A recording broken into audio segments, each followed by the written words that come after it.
요한복음 6장 53절로 58절 말씀 함께 봅니다. 제가 읽겠습니다. 예수께서 이르시되 내가 진실로 진실로 너희에게 이르노니 인자의 살을 먹지 아니하고 인자의 피를 마시지 아니하면 너희 속에 생명이 없느니라. 내 살을 먹고 내 피를 마시는 자는 영생을 가졌고 마지막 날에 내가 그를 다시 살리리니 내 살은 참된 양식이요 내 피는 참된 음료로다. 내 살을 먹고 내 피를 마시는 자는 내 안에 거하고 나도 그의 안에 거하나니 살아계신 아버지께서 나를 보내심에 내가 아버지로 말미암아 사는 것 같이 나를 먹는 그 사람도 나로 말미암아 살리라. 이것은 하늘에서 내려온 떡이니 조상들이 먹고도 죽은 그것과 같지 아니하여 이 떡을 먹는 자는 영원히 살리라. 할렐루야. 이 말씀을 들은 많은 무리들이 떠나죠. 어머, 식인종이야? 자기 피를 마셔? 자기 살을 먹으라고? 그러고는 이해할 수 없어 다 떠나갑니다. 그런데 우리 하나님, 멋쟁이 하나님은 여러분을 무리로 부르신 게 아니라 제자로 부르셨기 때문에 이 말뜻이 무슨 말뜻인지 깨닫고 아는 줄로 믿습니다. 우리는 이번 한 주간 동안에 완전함의 회복이라는 테마로 함께 은혜를 나눴어요. 야, 참 테마도 너무 좋다. 완전함의 회복.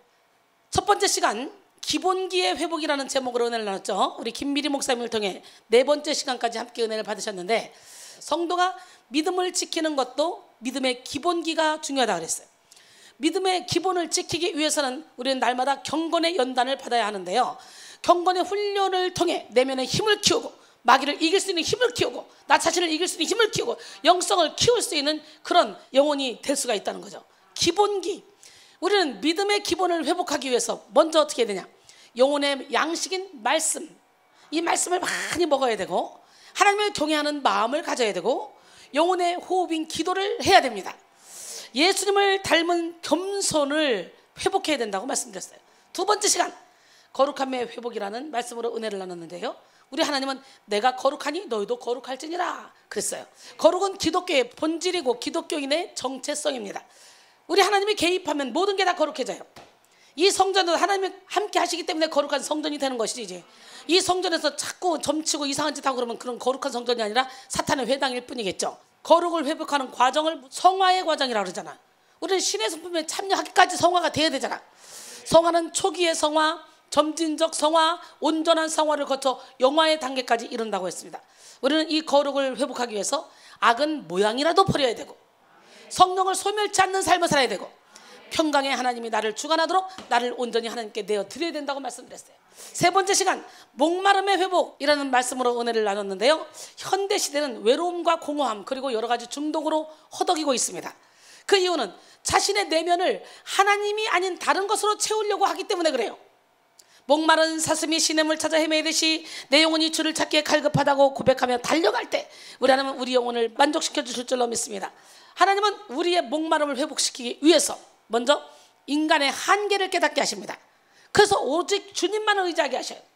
고린도서 1장 8절로 9절, 형제들아 우리가 아시아에서 당한 환난을 너희가 모르기를 원하지 아니하노니 힘에 겹도록 심한 고난을 당하여 살 소망까지 끊어주고 우리 마치 우리 자신 사형 선고를 받은 줄 알았으니 이는 우리로 자기를 의지하지 말고 오직 죽은 자를 다시 살리시는 하나님만 의지하게 하심이라.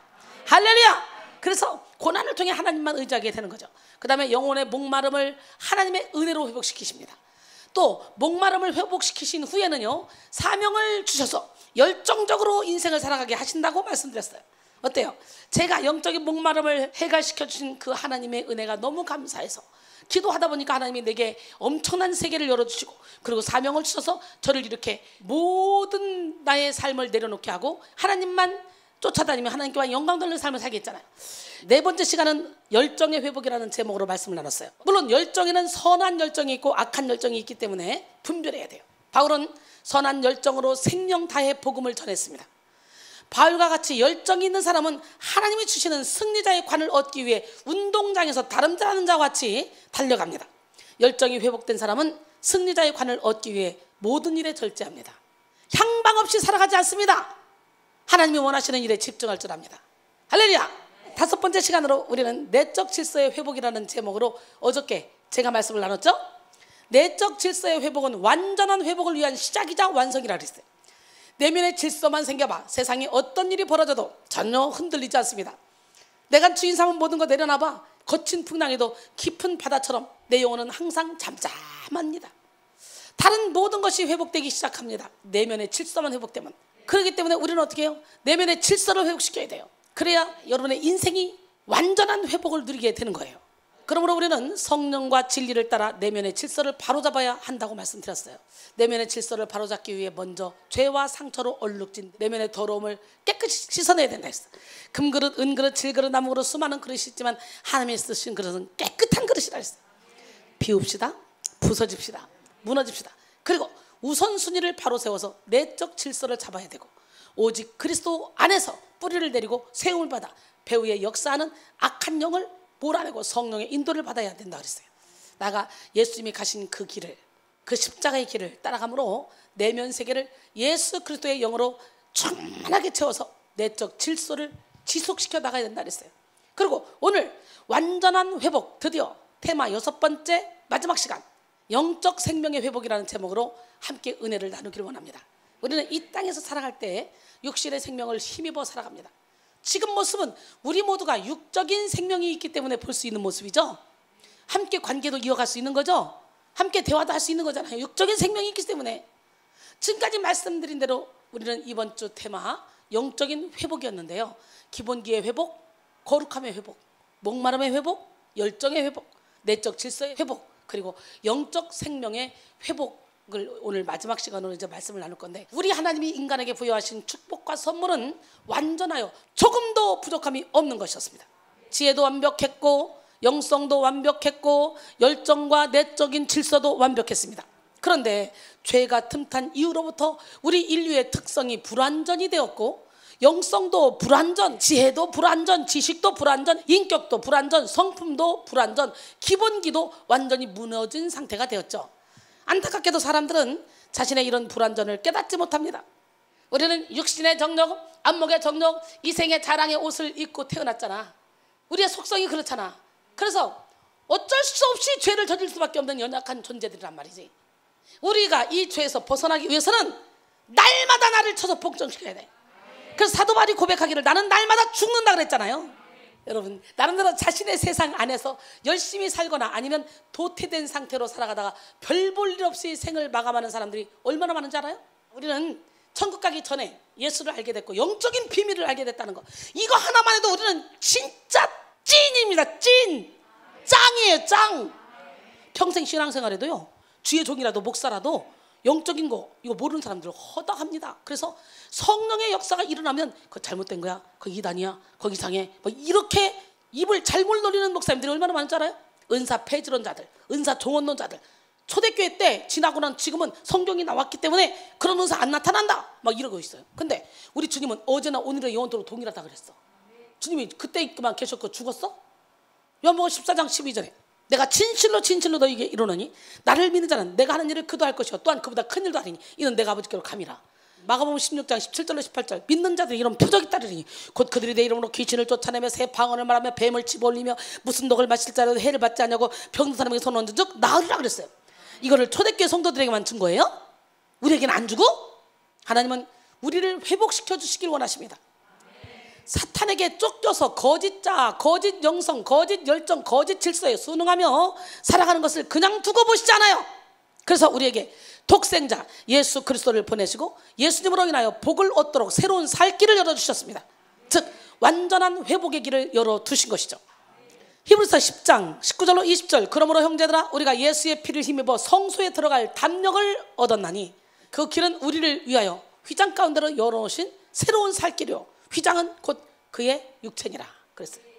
육체를 찢어버렸다니 휘장이 육체라는 거예요. 우리는 예수 그리스도를 통하여 온전함의 대열에 들어설 수 있습니다. 사람이 꼭 완전하게 회복해야 될까요? 라는 질문을 할 수도 있겠죠? 당연히 그렇죠. 내가 거룩하니 너희도 거룩하라 그랬잖아. 우리는 완전하게 회복해야 됩니다. 구원받은 성도들의 인생 여정은 완전한 회복을 향한 여정입니다. 신의 성품에 닮아가고자 날마다 장성함을 향해 이르는 믿음을 갖기 위해서 나를 쳐서 복종시키면서 성화의 단계를 밟아가는 과정이에요. 영성훈련은 나를 찾는 거예요. 나를.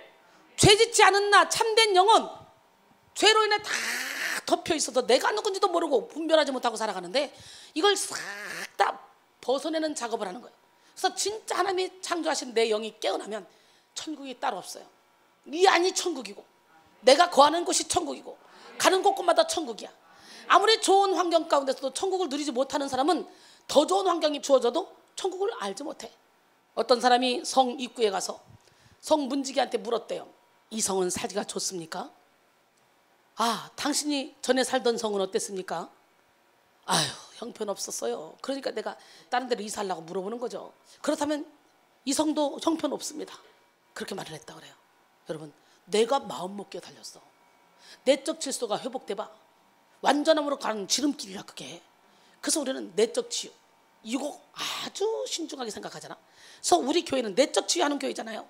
그냥 예배만 드리는데 어느 순간에 나도 모르게 욕심이 사라지고, 원망이 사라지고, 불평이 사라지고, 혈기가 사라지고, 이기심도 사라지고, 하나님을 기뻐하는 삶을 살게 되는, 나도 모르게 바뀌는 그런 역사가 일어나잖아. 할렐루야. 하나님은 우리가 가지고 있는 모습 중에 조금도 사탄의 흔적이 남지 않도록 온전하고 구비하여 조금도 부족함이 없도록 만들어가기를 원하십니다. 야고보서 1장 2절로 4절. 내 형제들아, 너희가 여러 가지 시험을 당하거든 온전히 기쁘게 여기라. 이는 너희 믿음의 시련이 인내를 만들어내는 줄 너희가 알미라. 인내를 온전히 이루라. 이는 너희로 온전하고 구비하여 조금도 부족함이 없게 하려 함이라. 할렐루야.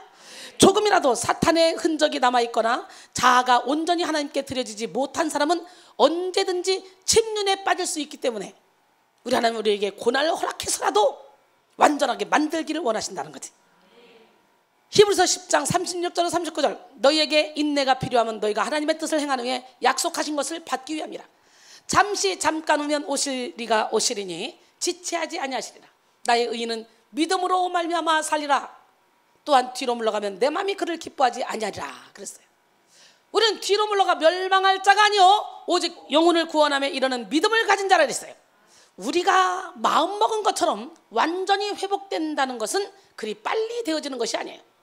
우리의 육신은 간단한 시술만 해도 회복되는 시간이 필요합니다. 사람들은 육신의 일은 기다리는 것을 당연하게 생각하면서 영적인 일은 조금 더 인내하지 못하는 경향을 많이 보이죠. 물론 회복을 이루어주시는 하나님, 그분은 하나님이지만 동시에 우리 자신의 시간과 노력을 투자하는 것이 필요하다는 거지. 하나님은 우리의 의지를 보시고 변화시켜 주시기 때문이에요. 완전히 회복한다는 것은 우리가 하나님처럼 완벽해진다는 말이 아니에요. 하나님을 따라갈 수는 없어요. 아담과 하와가 선악과를 먹을 당시에 사탄이 선악과를 먹으면 하나님처럼 돼서 선악을 분별할 수 있게 돼 라고 말해서 하나님처럼 되려고 그 선악과를 따먹은 거 아니에요? 이 하나님이 먹지 못하게 했는데 창세기 3장 5절에 너희가 그것을 먹는 날에는 너희 눈이 밝아져 하나님과 같이 되어 선악을 알 줄 하나님이 아시니라 그랬어요. 그 말 자체가 100% 거짓말이야. 우리는 결코 하나님처럼 될 수 없어. 어떻게 우리가 하나님처럼 돼? 하나님은 우리처럼 훈련이 필요하지 않아요. 하나님은 우리처럼 인내나 노력이 필요하지도 않아요. 하나님은 유일무이한 존재입니다. 그럼에도 불구하고 우리는 하나님이 부어주시는 완전한 회복을 사모해야 됩니다. 이 회복은 하나님의 완전하신 뜻을 완전하게 이루어가기 위한 회복이에요. 우리가 세상을 살아가는 목적과 목표는 나를 통해 하나님의 뜻을 이루기 위함이죠. 우리가 부귀명의 권세를 위해서 아무리 열심히 살아간다 해도 그 부귀명의 권세가 우리를 구원해 줄 수 없습니다. 목숨과도 바꿀 수 있을 만큼 사랑하는 사람을 만나고 헤어지면 남보다 못한 사이가 되는 게 인간이에요. 또한 자녀에게 모든 투자를 다 해도 그 자녀가 나를 100% 만족시키거나 구원해 주지 못합니다. 파스칼은 인간의 마음속에는 세상 그 무엇으로도 채울 수 없는 빈 공간이 있다라고 했습니다. 그 빈 공간을 채우시는 분은 오직 하나님 한 분뿐입니다. 사랑하는 성도 여러분, 오늘 이 시간에 하나님이 아니면 우리의 영혼은 결코 채워지지 않고 회복되지 않는다는 사실을 깨달으시기 바랍니다. 우리는 수많은 회복을 위하여 이번 주간 기도했지만 우리에게 가장 중요한 회복은 영적 생명의 회복입니다. 생명은 모든 것의 근원에 자리하여 그 활동성과 힘과 지속성을 든든하게 뒷받침해 줄 수 있는 힘입니다. 미국 소설가 F. 스코트 피츠제럴드는 생명력은 살아남는 능력뿐 아니라 새로 시작하는 능력에서도 드러난다라고 했습니다. 영국의 예술평론가이자 저명한 사회운동가였던 존 러스키는 생명 이외에는 재산은 없다라고 말했어요. 우리가 세상의 모든 부귀명의 권세를 가지고 있다 한들 생명이 없으면 아무 쓸데 없어요. 세상에 아무리 쌓아놔도 여러분 건강 잃으면 다 끝나는 거예요. 그러나 어떤 상황 속에서도 우리가 생명을 가지고 있다면 다시 일어설 수 있습니다. 그렇게 생명은 제일 중요한 것입니다. 우리는 그 무엇보다도 영적 생명을 사모해야 돼. 육적인 생명도 중요하지만 영적인 생명의 중요성을 간과해서는 안 돼요. 더 중요한 건 영적인 생명이니까. 영적인 생명을 간과한다면 이건 빈 깡통 같은 삶을 사는 거예요. 요즘 다들 이너 피스, 내면의 평화에 관심을 많이 가집니다. 그래서 종교를 갖기도 하고 요가 수행이나 명상을 하는 사람들이 점점 늘어나고 있습니다. 도교에서도 내면의 평화를 찾는 비결에 대해서 마음을 비우고 완전한 선을 행하는 등 얼핏 기독교와 비슷한 원리를 가르칩니다. 그러나 영적 생명은 오직 예수 그리스도를 통해서만 주어지는 거예요. 요한복음 10장 10절에 도둑이 온 것은 도둑질하고 죽이고 멸망시키려는 것뿐이요 내가 온 것은 양으로 생명을 얻게 하고 더 풍성히 얻게 하려는 것이다. 사도행전 4장 12절에 다른 이로서는 구원을 받을 수 없나니 천하 사람 중에 구원을 받을 만한 다른 이름을 우리에게 주신 일이 없음이라 하였더라 그랬어요. 예수님은 우리에게 영적 생명을 풍성하게 해주시기 위해서 오셨습니다. 예수님이 계속해서 우리에게 말씀을 통해 생명을 이야기하시는 이유는 우리가 죄로 인해서 죽어 있었기 때문이죠. 이미 풍성한 생명을 누리고 있었다면 영적 생명에 대해서 더 말씀할 필요가 없어요. 이를 통해 볼 때 우리는 영적 생명에 대해서 나누기 이전에 영적 죽음에 대해서 함께 돌아봐야 됩니다. 요한복음 3장 18절에 그를 믿는 자는 심판을 받지 아니하는 것이요 믿지 아니하는 자는 하나님의 독생자의 이름을 믿지 아니함으로 벌써 심판을 받은 것이니라. 요한복음 5장 24절 그리고 29절에 보니까 내가 진실로 진실로 너희에게 이르노니 내 말을 듣고 또 나 보내신 이를 믿는 자는 영생을 얻었고 심판에 이르지 아니하나니 사망에서 생명으로 옮겨냅니다. 29절 선한 일을 행한 자는 생명의 부활로 악한 일을 행한 자는 심판의 부활로 나오리라 그랬어요. 이미 우리는 죄로 인해서 죽은 사람들이었어요. 에베소 2장 1절에 그는 허물과 죄로 죽었던 너희를 살렸다 그랬잖아. 겉으로 보여지는 육적인 생명은 부여받았지만 영혼은 하나님께 대하여 죽은 상태였다는 거야. 영혼은 죽은 상태로 태어났어. 죄 중에 마귀의 자녀로. 그래서 예수를 믿지 않는 사람들은 이미 심판의 결과가 예정되어 있으므로 이미 심판을 받은 것이나 다름이 없어요. 그 심판의 결과는 어디입니까? 지옥행이죠. 심지어는 지옥을 갈 예정뿐만 아니라 이미 지옥 같은 삶을 사는 거지. 그러니까 세상의 모든 부귀명예 권세를 다 가지고 있어도 참된 만족을 못 누리는 거지. 근데 예수 안에 있는 사람은 아무것도 없어도 미친 사람처럼 행복한 거야. 기쁜 거야. 즐거운 거야. 제가 그렇게 살고 있잖아. 누가 우리를 그리스도에 사랑해서 끊으려. 환난이나 공고나 박해나 기근이나 적시나 위험이나 칼이라. 사망이나 생명이나 천사들이나 권사자들이나 현재이나 장래이나 능력이나 높음이나 기쁨이나 다른 어떤 피조물도 우리를 그리스도 예수 안에는 하나님의 사랑에서 끊을 수 없다잖아. 여러분 지옥행 같은 그런 삶을 사는 사람들, 이런 삶을 사는 사람들은요 특징이 뭡니까? 소망이 없는 삶, 희망이 없는 삶을 살아간다는 거지. 어때요? 저는 소망이 넘치고 희망이 넘치지 않아요? 기쁨이 넘치지 않아요? 단테의 신곡에 나오는 지옥의 문에는 이렇게 적혀 있습니다. 이곳에 오는 자 희망을 버려라. 여러분의 인생에 소망이 없으십니까? 희망이 없으십니까? 그 자체가 지옥입니다. 주님으로 말미암은 생명력을 회복하셔 희망의 삶, 소망의 삶을 사시기를 소원합니다. 그래서 예수님을 믿지 않는 사람들은 마음에 지옥의 속성이 가득합니다. 미리 마음속으로 지옥 체험을 하며 살아가는 거죠. 요한일서 3장 14절로 16절 우리는 형제를 사랑함으로 사망에서 옮겨 생명으로 들어간 줄 알거니와 사랑하지 아니한 자는 사망에 머물러 있느니라. 그 형제를 미워하는 자마다 살인하는 자니 살인하는 자마다 영생이 그 속에 거하지 아니하는 것을 너희가 아는 바라. 그가 우리를 위하여 목숨을 버리셨으니 우리가 이로써 사랑을 알고 우리도 형제들을 위하여 목숨을 버리는 것이 마땅하니라 그랬어요. 열매를 맺어야 돼. 열매. 갈라디아서 5장 19절로 21절 육체의 일은 분명하니 곧 음행과 더러운 것과 호색과 우상숭배 추술 원수 맺는 것 분쟁 시기 분냄 당지는 것 분열함 이단 투기와 방탕함 술 취함 또 그와 같은 것들이라. 전에 너희에게 경계한 것 같이 경계하노니 이런 일을 하는 자들은 하나님의 나라를 유업으로 받을 수 없느니라 그랬어요. 예수님을 마음으로 모시지 않으면 우리는 공중 권세 잡은 자의 손길로 인하여 헤매는 삶을 살 수밖에 없고 죄를 지으면서도 그게 죄인지를 모르고 감사할 조건도 감사할 줄 모르며 은혜가 은혜인 줄 모르며 향방 없이 살아가는 사람도 있어요. 고린도전서 9장 26절로 27절 그러므로 나는 다름질하기를 향방 없는 것 같이 아니하고 싸우기를 허공을 치는 것 같지 아니하며 내가 내 몸을 저 복종하게 하면 내가 남에게 전파한 후에 자신이 도리어 버림을 당할까 두려워함이라 그랬어요. 영적 생명이 없는 삶은 모든 것이 갖춰진 상태에서도 부족함을 느끼고 살아갑니다. 영혼이 참된 생명, 즉 영적인 생명을 알지 못해서 계속해서 숨쉬고 싶어 하기 때문이에요. 그래서 우리는 그리스도 안에서 다시 태어나야 돼. 육적인 생명 안에서 발버둥 치는 삶이 아니라 영적인 생명을 얻고 풍요를 영위하면서 살아가야 되는 줄 믿습니다. 요한복음 3장 3절에 예수께서 대답하여 이르시되 진실로 진실로 내게 이르노니 사람이 거듭나지 아니하면 하나님의 나라를 볼 수 없다 그랬어요. 성령에 붙들린 사람의 삶은 육신의 삶의 모든 한계를 초월합니다.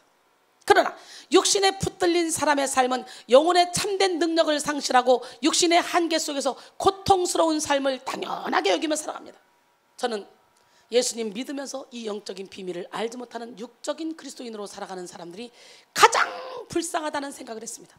그래서 25년째 사역하면서 그 영혼 살리기 위해서 철저히 깨지자, 부서지자, 무너지자, 때로는 인생 막대기로 사람 채찍으로 두드러 패면서 듣기 싫은 소리 들으면서 여러분을 영적 생명 회복하도록 인도하려고 몸부림을 쳤습니다. 그래서 하나님은 저를 통해 얼마나 많은 영혼들을 살렸는지 몰라요. 할렐루야. 여러분, 무엇보다 중요한 것은요, 영적 생명이 회복되는 것이라는 거. 영적 생명을 잃는 것은 하나님과 단절되는 것입니다. 육적인 생명은 신체의 작동이 끝나고 호흡이 단절될 때 완전히 끝나는 것처럼 영적인 생명은 하나님과의 교제와 활동이 끝나는 그 순간 완전히 끝나는 거예요. 예수 그리스도라는 다리가 없으면 결코 우리는 하나님과 교제할 수 없습니다. 요한복음 14장 6절에 예수께서 이르시되 내가 곧 길이요 진리요 생명이니 나로 말미암지 않고는 아버지께로 올 자가 없느니라 그랬어요. 누구나 예수 그리스도로만 믿고 의지하면 하나님께로 나아갈 수 있습니다. 언제 어디서나 하나님께 나아가는 자는 시공간을 초월하여 우리의 인생을 채우시고 책임지시는 하나님의 능력을 체험할 수 있어요. 그러므로 우리는 영적 생명을 위해서 늘 예수의 이름을 붙잡아야 돼요. 우리는 하나님의 선물인 육적인 생명이 있을 때에 자신의 영적 생명이 어떠한가를 깨닫고 예수 그리스도와 연결된 삶을 살아야 되는 거예요. 그렇지 않으면 영원한 죽음과 멸망이 우리의 고단한 인생 끝에 기다리고 있다는 걸 알아야 돼요. 오늘 본문에서는 예수님께서 조금 과격하다고 할 수 있는 표현들로 영적 생명에 대해서 돌아보게 하십니다. 이 표현 때문에 당시 듣는 이들은 굉장히 당황했습니다. 아니, 내 살을 먹고 내 피를 마시라는 거예요. 이 표현 때문에 본문을 통해서 영적 생명의 회복에 대해서 더욱 구체적으로 살펴보도록 하겠습니다. 영적 생명의 회복은 첫째, 예수님의 살과 피를 먹고 마시는 자에게 주어집니다. 세계적인 전도자인 빌리 그레엄 목사가 어느 날 미네소타 대학에서 강연하게 되었습니다. 강단을 가득 메운 교수와 학생들은 호기심과 기대를 갖고 그레엄을 주시했습니다. 그때 그는 이렇게 말했어요.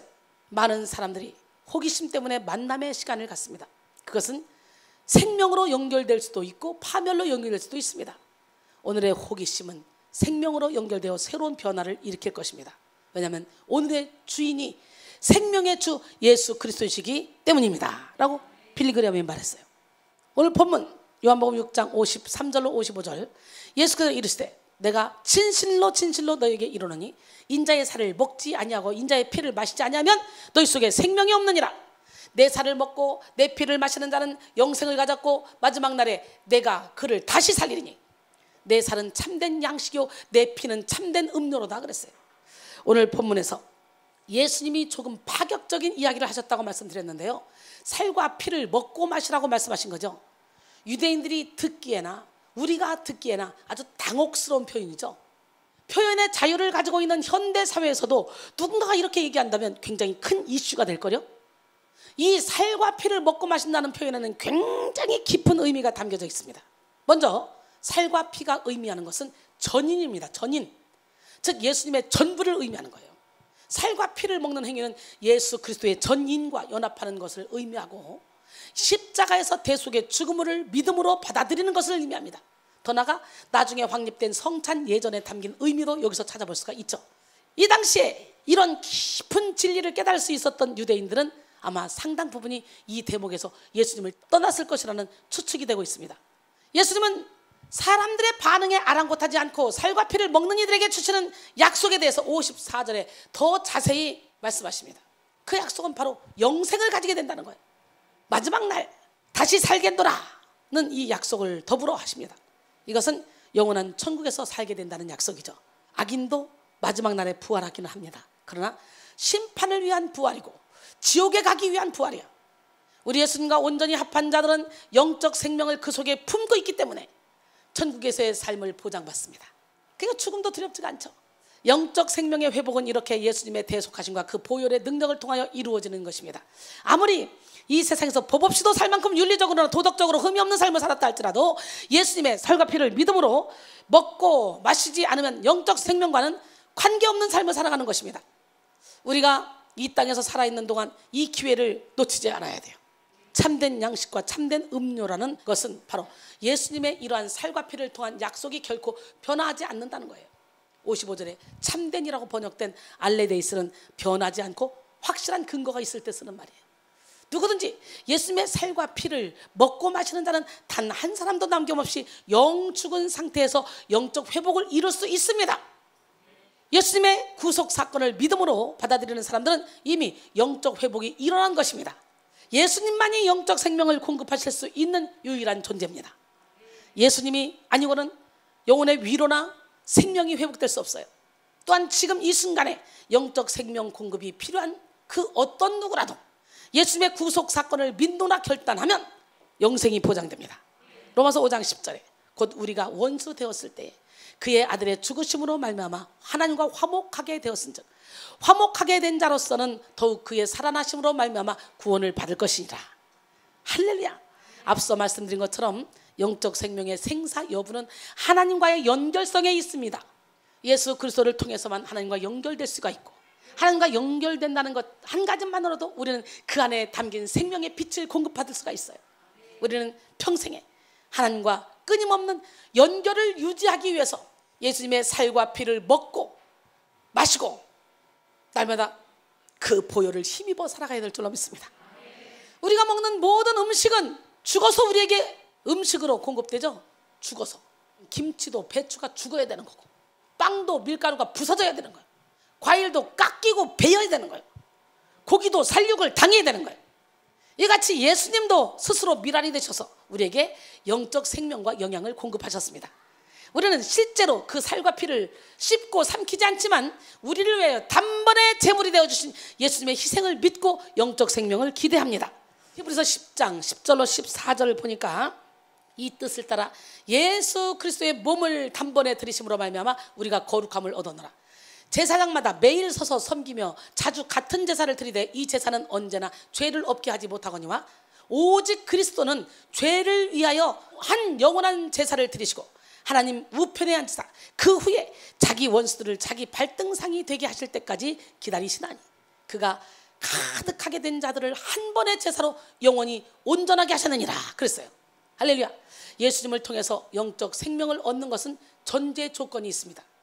누가 먹여주는 것이 아니라 내가 의지를 가지고 먹어야 된다는 거예요. 요한복음 6장 32절로 35절 예수께서 이르시되 내가 진실로 진실로 너에게 이르노니 모세가 너에게 하늘로부터 떡을 내려준 것이 아니라 내 아버지께서 너희에게 하늘로부터 참떡을 주시나니 하나님의 떡은 하늘에서 내려 세상에 생명을 주는 것이니라. 그들이 이르되 주여 이 떡을 항상 우리에게 주소서.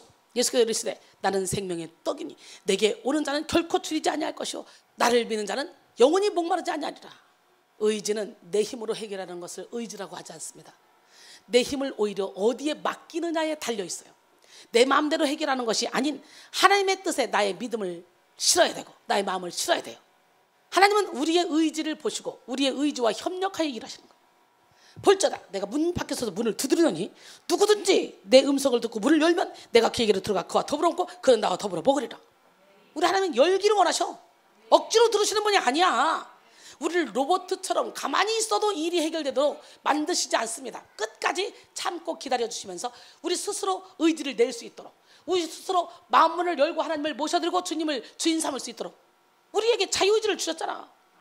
그런 의미에서 영적 생명의 회복은 작은 믿음이라 할지라도 하나님께 올려드릴 믿음을 일으켜야 합니다. 하나님이 우리에게 기회를 주실 때 힘을 내서 영적 회복을 위해서 달려나가야 돼요. 예수 그리스도를 믿는 의지가 있으면 그 다음은 우리 주님이 다 하십니다. 우리는 예수님을 믿는다고 하면서도 영적 생명을 잃고 살아가는 무늬만 성도인 사람들을 많이 봅니다. 그 이유는 내가 정말로 의지를 주님께 드린 것이 아니라 피상적으로만 믿겠다고 했기 때문이죠. 또한 예수님을 통해서 얻는 것이 영적 생명이 아니라 육신의 정욕, 안목의 정욕, 이생의 자랑이었을 수도 있어요. 소설가 최명희 씨는 바위는 아무리 강해도 죽은 것이요, 달걀은 아무리 약해도 산 것이니 바위는 부서져 모래가 되지만 달걀은 깨어나 바위를 넘는다 라고 했어요. 그잖아요. 달걀이 깨어나면 어떻게 돼요? 바위를 넘는데 거기서 삐약삐약, 경제학자 삐약삐약 나와봐. 삐약이도 걸을 수 있어, 넘을 수 있어.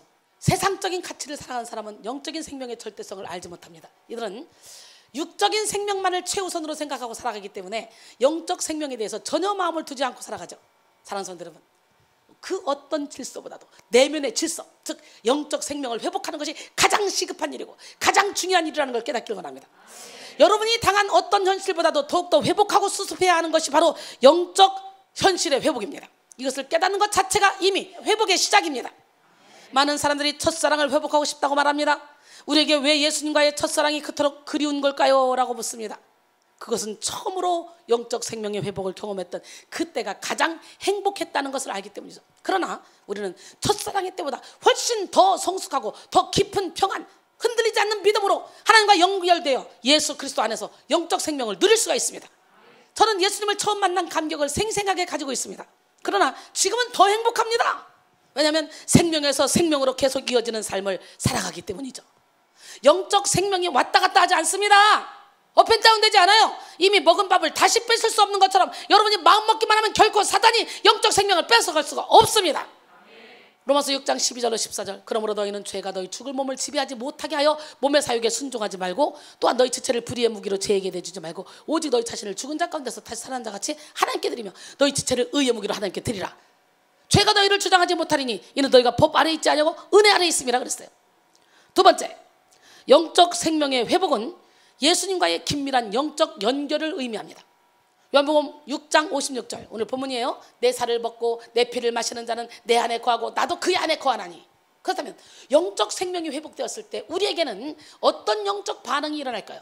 성도는 예수님과 개인적인 관계를 맺게 됩니다. 이전에는 그저 멀리서 바라보는, 그저 바라만 보고 있었던 하나님이었다면 예수님의 살과 피에 담긴 의미를 진정으로 깨닫고 믿음으로 연합하는 자는 개인적으로 예수님과 상관 있는 자가 되는 거예요. 시시때때로 교통교제하며 살아갈 수가 있는 거예요.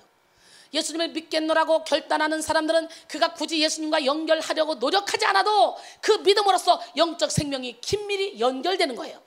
예수님을 의지하는 사람은 예수님을 의지하는 것 한 가지로도 승리하는 삶을 살 수 있으며 그 은혜를 누리며 살아갈 수가 있습니다. 예수님과 연결되어 있는 사람은 막힘없는 인생을 살게 됩니다. 왜냐하면 예수님과 연합한 사람은 하나님으로부터 오는 사랑의 능력을 받아 관계에 막힘이 없고 하나님으로부터 오는 지혜를 받아 문제를 뚫고 나가기 때문입니다. 신기하게도 영적 생명이 회복된 사람은 고난 가운데 있어도 믿음만 지키면 평안을 누릴 수 있어요. 영적 생명만큼은 환경에 좌우되지 않을 수 있다는 것이죠. 여러분, 오늘 본문 56절에서도 내 안에 거하고 나도 그의 안에 거하나니 라는 말씀을 하셨는데요, 예수님과 우리가 아주 특별한 관계가 된다는 것 말이죠. 거하고 라는 말은 원래 원어로 메네이인데요, 계속적인 의미를 가지고 있습니다. 예수님 안에 계속적으로 머물러 있다는 뜻이죠. 이것은 예수님을 믿고 영적 생명이 회복된 성도는 영혼의 안전을 보장받는다는 의미로도 해석할 수 있습니다. 우리가 살아가는 이 세상은 언제든지 영혼이 위험에 빠질 수 있는 가능성을 갖고 있어요. 인생은 마치 으르렁거리는 이리 가운데로 내몰아진 것과 같습니다. 사탄은 우리가 조금이라도 틈이 생기기를 기다리고 배고픈 사자처럼 틈을 노리고 있습니다. 틈을 타기 위해서는 수단과 방법을 가리지 않아요. 우는 사자처럼 들여다보며 산길자를 찾고 있어요. 그 깨어 정신 차려야 돼요. 근신하게 기도해야 돼요. 그러나 예수님과 긴밀히 연결된 성도들은 걱정할 필요가 없어. 예수님 안에 거하는 사람은 언제든지 예수님께로 피할 수가 있기 때문에, 예수님을 나의 피난처로, 지존자를 나의 거처로 삼기만 하면 내가 길을 가다 넘어져도 발이 돌에 부딪히지 않도록 여호와께서 그의 사자를 먼저 보내서 보호해 준다 그러잖아. 시편 91편 9절로 11절까지 보니까, 시편 18편 2절에 여호와는 나의 반석이시오, 나의 요새시오, 나를 건지시는 이시오, 나의 하나님이시오, 내가 그 안에 피할 바위시오, 나의 방패시오, 나의 구원의 뿌리시오, 나의 산성이시로다. 그렇기 때문에 우리는 예수님께만 붙어 있으면 아무 걱정이 없어요. 예수님을 통해 얻는 영적 생명의 연결은 엄마와 자녀의 연결보다 더 끈끈하고 절대적입니다. 이 세상에 가장 가까운 공동체는 가족이죠. 하나님은 교회의 공동체를 영적인 가족으로 묶어주시고 육신의 가족보다 더 강한 연대감을 가지게 하십니다. 바울은 교회를 하나님 안에서 이루어진 가족으로 소개하죠. 에베소 2장 19절에 보니까 그러므로 이제부터 너희는 외인도 아니요 나그네도 아니요 오직 성도들과 동일한 시민이요 하나님의 권속이라. 할렐루야. 권속은 가족 식구를 뜻하는 거예요. 식구는 식사를 함께하며 모이며 교제하며 서로 간섭하고 간섭받는 사이입니다. 서로 돌아보고 동행하며 이 세상에서 가장 의지하는 사랑하는 사이입니다. 우리는 교회의 권속들이라고 말하잖아요. 사탄은 이 진리를 자꾸 벗어나게 합니다. 하나님이 널 버렸다, 널 잊었다, 널 사랑하지 않는다 라는 부정적인 생각과 불신앙을 계속해서 심어주죠. 그러나 하나님은 젖 먹는 어미가 젖 먹이는 아기를 버린다 할지라도 나는 너희를 결단하고 버리지 않겠다고 이사야 49장 15절 말씀하시죠. 하나님은 이미 예수 그리스도를 이 땅 가운데 보내셨을 때 우리와 예수님의 결코 끊어지지 않는 영적 생명을 연결시켜 주셨어. 우리는 그 사실 안에 거하기만 하면 평생 영원히 안전할 수 있습니다. 영적 생명이 회복된 사람은 그 영적 회복을 통해서 배부르고 행복하고 평안하며 만족합니다. 아까 얘기했죠. 요한 3서 2절 사랑하는 자여 내 영혼이 잘된 같이 내가 범사에 잘되고 내가 강건하기를 내가 간구하노라. 영적 생명이 회복된 사람은 뭐든지 예수님을 빼놓고 생각할 수가 없어요. 사는 이유 자체가 바로 예수님으로 변화됩니다. 고린도전서 10장 31절에 보니까 그런즉 우리가 먹든지 마시든지 무엇을 하든지 다 하나님의 영광을 위해서 한다 그랬어요. 나는 여러분 모두가 다 하나님의 영광을 위해서 하기를 원합니다. 또한 영적 생명이 회복된 사람은 이 땅의 가치에 대한 중심을 하나님에 대한 중심으로 바꾸면서도 열심히 이 땅에서 하나님의 영광을 위해서 살아갈 수가 있는 거예요. 나는 포도나무에 너희는 가지라 그가 내 안에 내가 그 안에 거하면 사람이 열매를 많이 맺나니 나를 떠나서는 너희가 아무것도 할 수 없다 그랬잖아. 그렇습니다. 내가 예수님 없이는 아무것도 할 수 없다는 것을 깨닫는 것이 바로 영적 생명의 회복입니다.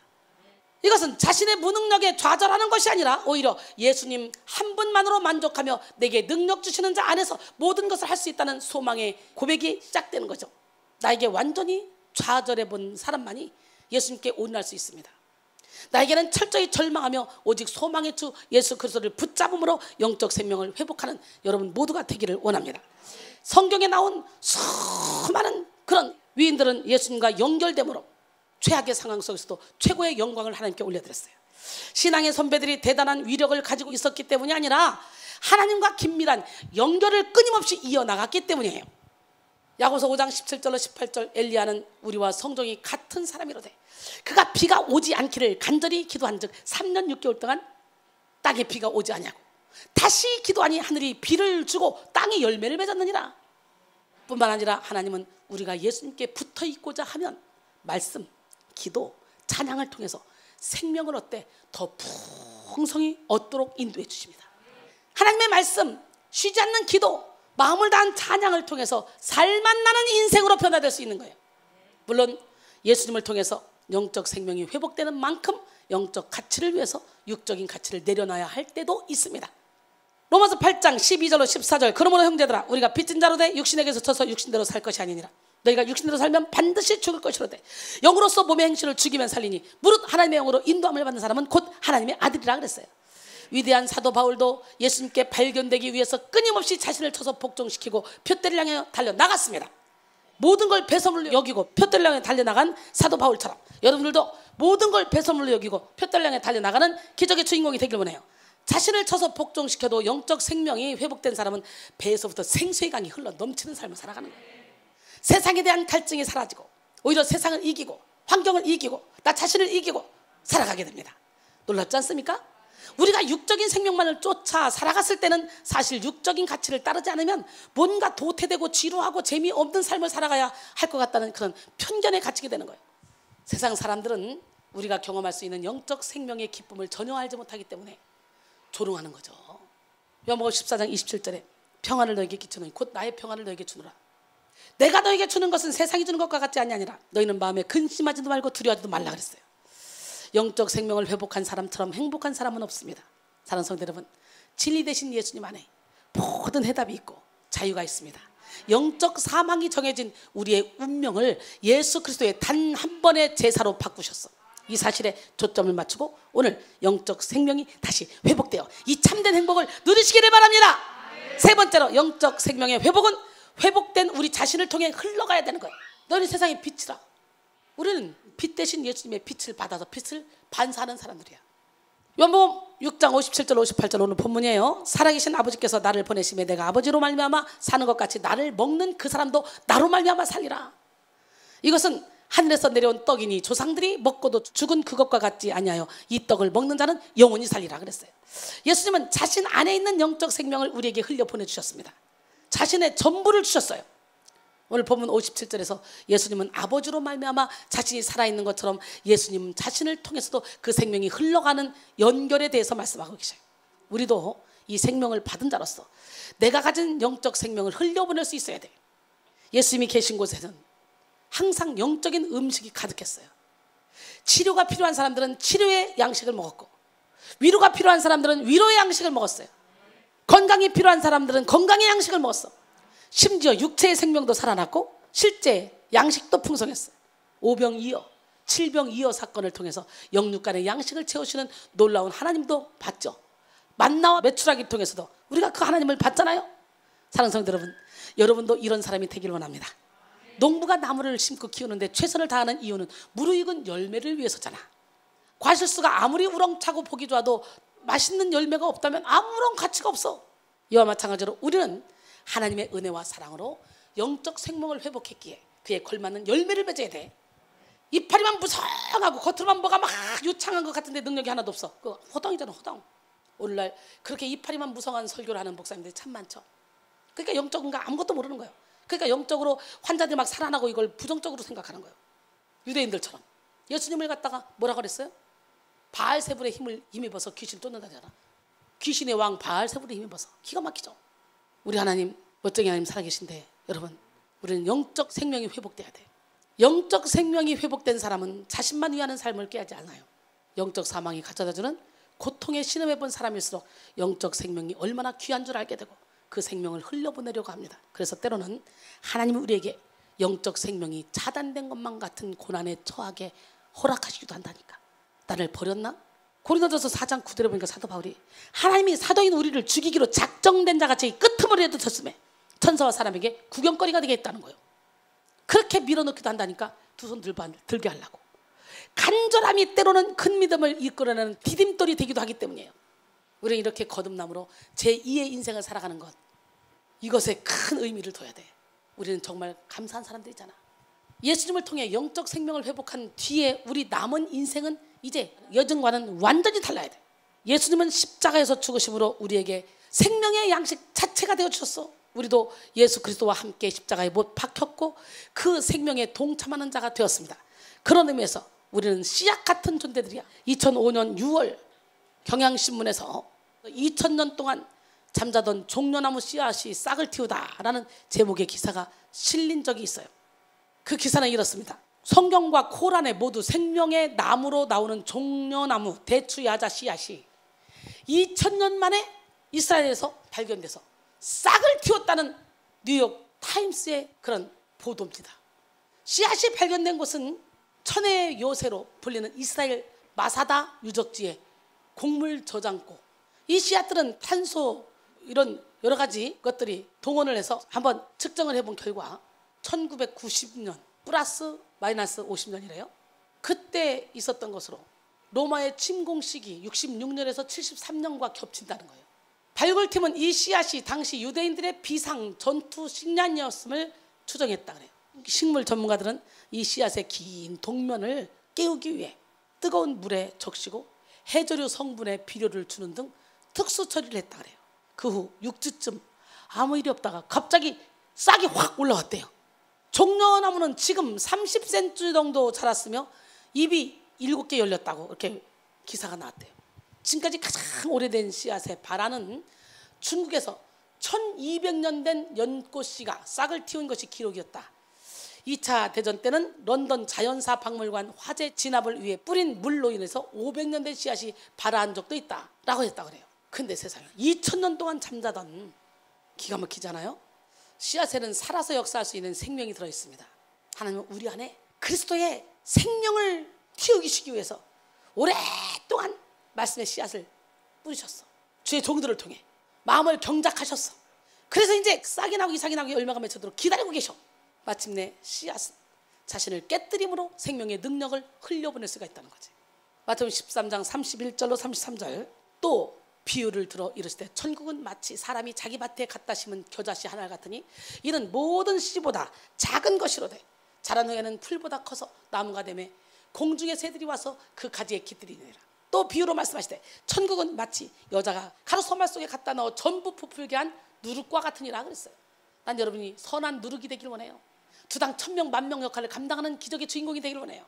여러분이 하나님의 말씀의 씨가 여러분 속에 들어가서 그것이 어느 순간에 싹이 나고 이삭이 나고 열매가 맺혀져서 아주 큰 그루터기가 되길 원합니다. 그러면 어떻게 돼요? 죽어야 되는 거예요.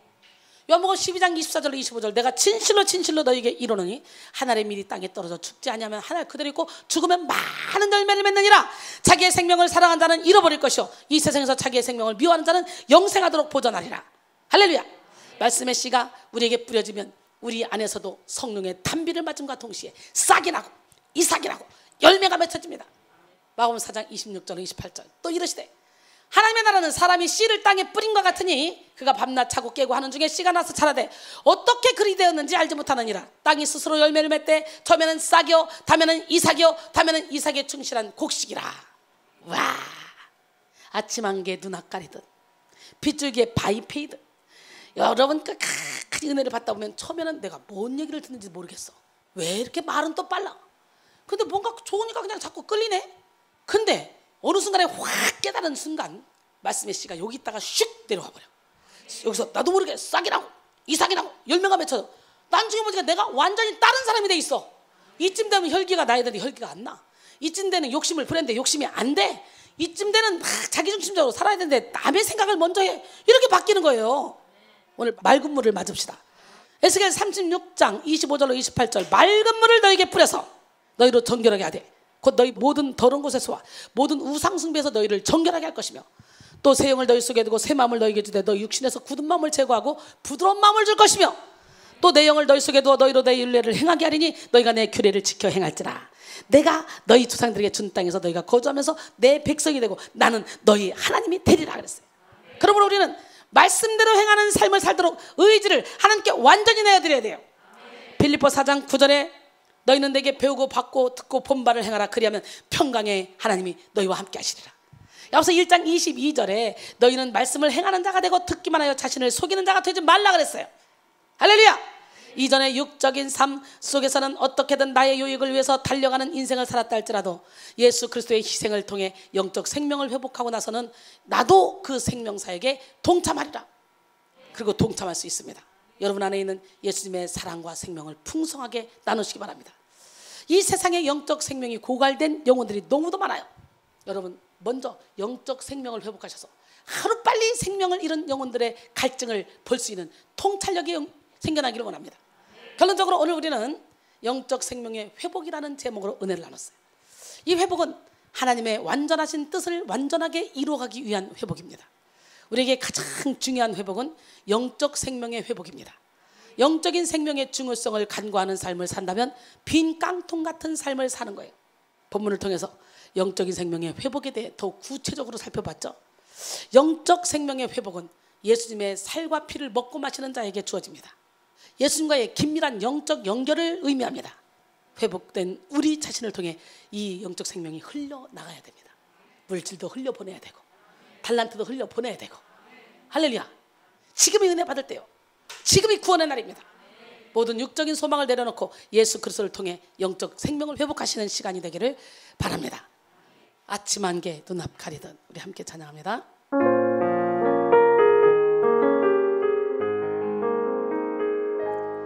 아침 안개 눈앞 가리듯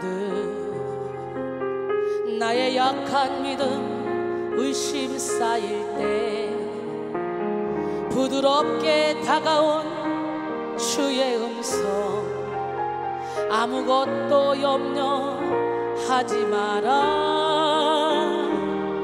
빗줄기에 바위 패이듯 나의 작은 소망 사라져갈 때 고요하게 들리는 주의 음성 내가 너를 사랑하노라. 방황 속에서 주님 앞에 나갈 때에 위로하시는 주님, 나를 도우사 상한 나의 마음 감싸주시네. 십자가의 보혈로서 주의 크신 사랑 알게 하셨네. 주님께 감사하리라 언제나